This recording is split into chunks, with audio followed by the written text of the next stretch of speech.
Здравствуйте, друзья! Настоящая история, выпуск 14. Когда европейцы вырезали на камне руны, славяне уже писали друг другу письма. В 2000 году в Новгороде археологи нашли древнейший русский манускрипт – 3 деревянные дощечки, покрытые воском и исписанные псалмами. Этот артефакт получил название Новгородской псалтири. Это самый старый образец славянской письменности.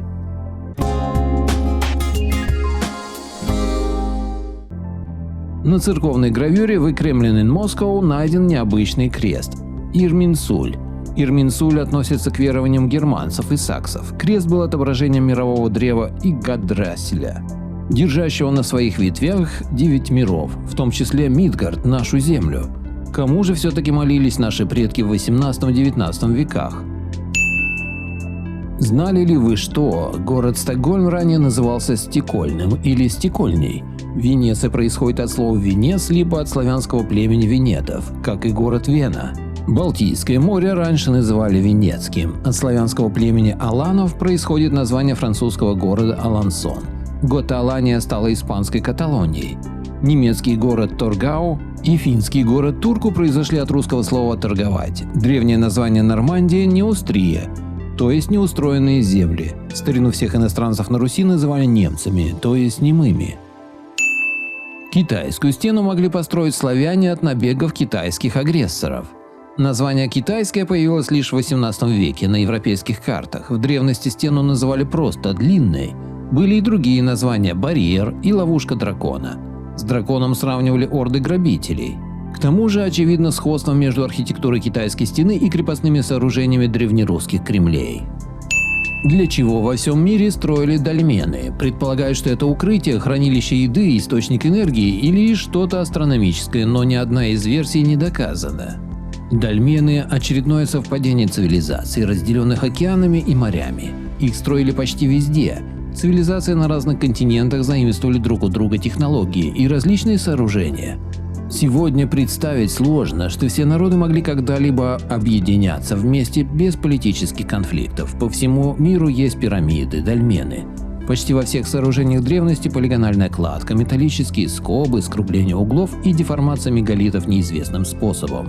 Таких технологий можно перечислить с десяток. Как информацию передавали через океан, не может же быть таких случайных совпадений. Пока сионисты не захватили власть в ключевых странах, люди во всем мире жили в добре и согласии. «Я проник по ту сторону льдов, не ждите меня!»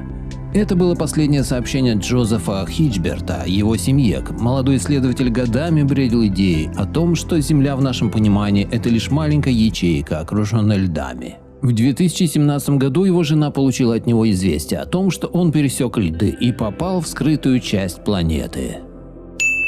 Античный корабль на дне озера. В Италии на озере Неми в начале 20 века была проведена масштабная археологическая экспедиция. Было обнаружено судно 60 метров в длину и 20 в ширину. На нем были мраморные колонны, полы и статуи, установлены керамические трубы для обогрева полов. Что удивительно, корпус был обшит тройной обшивкой из свинца. И это в 54 году нашей эры. Ученые сказали, что это плавучий храм. Метеоритный кинжал из гробницы Тутанхамона. Альбер Жамбон провел исследование и установил, что железо, из которого сделан кинжал, с большой вероятностью имеет внеземное происхождение. Ученый из Франции провел эксперимент по минералогии и космологии в 2016 году. То есть кинжал из гробницы Тутанхамона – это метеоритное железо или оно пришло от инопланетян? План дома, сделанный более 4000 лет назад. Это глиняная табличка времен Третьей династии Ура шумерского ренессанса. Так называют период от 2111 года до нашей эры до 2003 года до нашей эры. Тогда вся Месопотамия была объединена под властью одной династии. Период характеризуется подчинением государству большей части хозяйства страны, контролем и регламентацией всех аспектов жизни. Собственно, это и видно по четкому плану жилища. Аральское море – это не море, а последствия затопления. На дне Аральского моря найдены остатки древнего храма. Данное сооружение относится к XI-XIV векам нашей эры, и это копия мавзолея Ясави в Туркестане. Тут же были обнаружены могильники воинов, мастерские по изготовлению керамики, разбросанные останки людей, скота. Все эти факты говорят о том, что люди погибли за достаточно короткое время, и гибель была внезапной, ведь захоронить их было совершенно некому. Рекордно русские долгожители или события войны с Наполеоном произошли после 1812 года. На фото ветераны Бородинской битвы в 1912 году. Их привезли на юбилей в Санкт-Петербург. Все они были крестьянами. Сохранили здравый ум, память и работоспособность. В то время в солдаты крестьян брали только с 21 года, значит, на фото старики, которым 120-130 лет. Но у некоторых нет даже признаков седины. А современные мракобесы внушают нам, что раньше люди жили 30-40 лет. Почему отношение современников к Наполеону в 19-20 веках было положительным? Им восхищались поэты, в его честь устанавливались памятники, его профиль чеканили на памятных медалях и другое. Архивы президентской библиотеки хранят текст письма Наполеона к Александру. «Милостивый государь, брат мой, нет больше прекрасного, гордого города Москвы. Ростопчин поджег его. Я начал войну против вашего величества без злобы. Одна записка остановила бы мое шествие. Если ваше величество хранит еще какую-то часть тех былых чувств, вы благосклонно примете это письмо.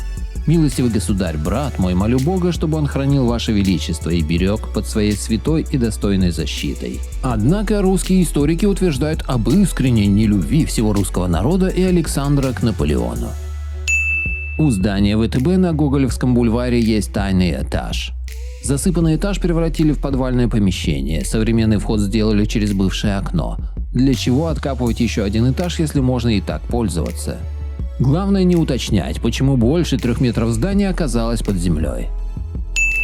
Кто создал американскую башню Дьявола? Она состоит из граненых образований и имеет высоту 386 метров.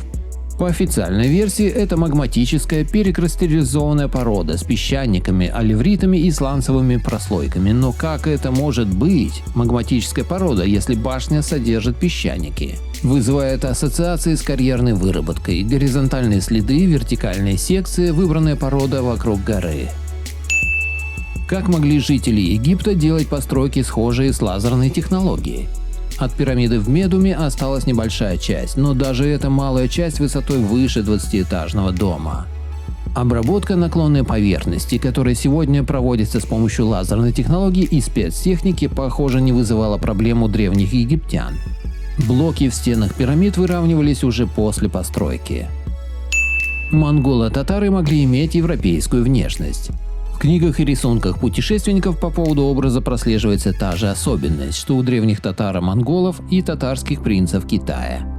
В трудах от привычного современного азиатского типа лица нет ни следа. У татар вполне европейские лица.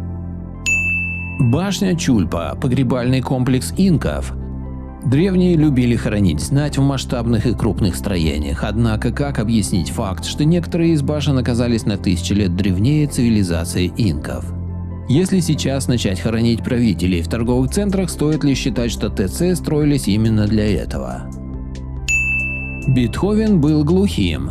Многие помнят, что Бетховен начал терять слух в 26 лет, а к 44 годам полностью оглох. Профессор американского университета штата Кент Теодор Альбрехт нашел письменное свидетельство, что перед концертом 1824 года коллеги Бетховена предупреждали его, что ему не стоит самому дирижировать симфонию от начала и до конца, чтобы поберечь слух. Поберечь слух глухому композитору? Происхождение длинных ровных следов в скалах Лунью. Аналогичные следы есть в Баальбеке в Японии. Официалы считают, что это след кирки, но мы же понимаем, что ручной инструмент не оставит в твердом камне длинный ровный след. Похожие следы есть на добыче кирпичей, вырубаемых из мягких пород. Вспомним еще известную историю о пудостском камне – камень, который легко поддавался пилению и обработке. На воздухе набирал прочность и твердел. Может, действительно существовали мягкие камни? Вы знаете, что такое скорая электрическая фотография? А в Астрахани в 1897 году знали. Электрофотография – фотографический процесс, основанный на преобразовании видимого изображения в распределение рельеф электростатического потенциала, скрытого электрического изображения, на фотопроводящем слое диэлектрика или высокоомного полупроводника, в основном из селена или оксида цинка, с последующим обратным преобразованием. Визуализация рельефа. Благодарю всех, кто подписался на мой канал и смотрит мои видео. Ссылка на статью в описании. Поделитесь моим видео в соцсетях с родными, друзьями и знакомыми. Люди имеют право знать все точки зрения. Всем спасибо за внимание, буду рад вас видеть на своем канале снова.